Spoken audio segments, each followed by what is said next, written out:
Baby girl tayo ngayon. Yan. Pinanganak si baby ngayong ngayong umaga. Ayan. So, ang pangalan ni baby is Natalie May. Ayan.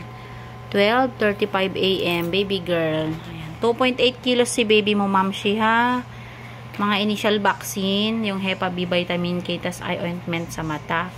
Pero yung sa eye ointment, lang mo na yung naibigay ko, ha? Mamaya na yung dalawang vaccine ni baby mo.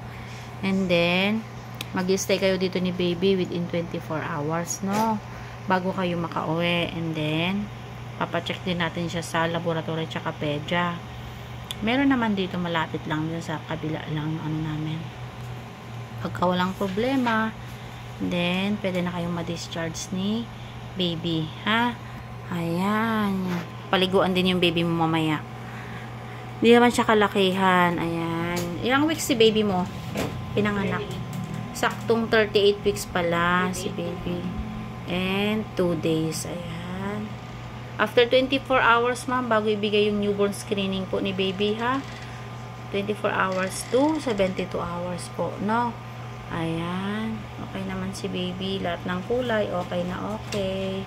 Pupunta si mami dito. Andyan na. Kaya, mabilis lang lumabas si baby. Ayan. Fully na. Ayan. Si mami. Hi, mami. Kumusta?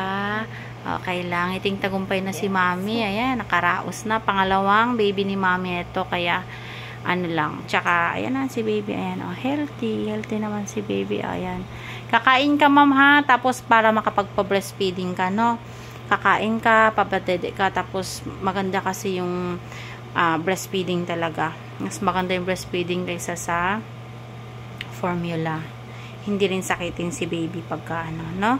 Tsaka obserbahan mo yung sarili mo, ma'am, siya. Yung sabi ko sa'yo kanina, kung nahihilo, nasusuka, masakit batok, bulwak yung dugo mo, o kaya ay naninikip dibdib, panlalabo, nagbe-blurred yung paningin mo, ha? Lahat po yun sasabihin mo, ma'am, siya, no? Ngayon sa akin naman yung BP mo normal naman. Vital signs mo normal. Ayan, ito si baby. Good cry naman si baby. Ayan, congrats. Ayan. Paraos na silang dalawa.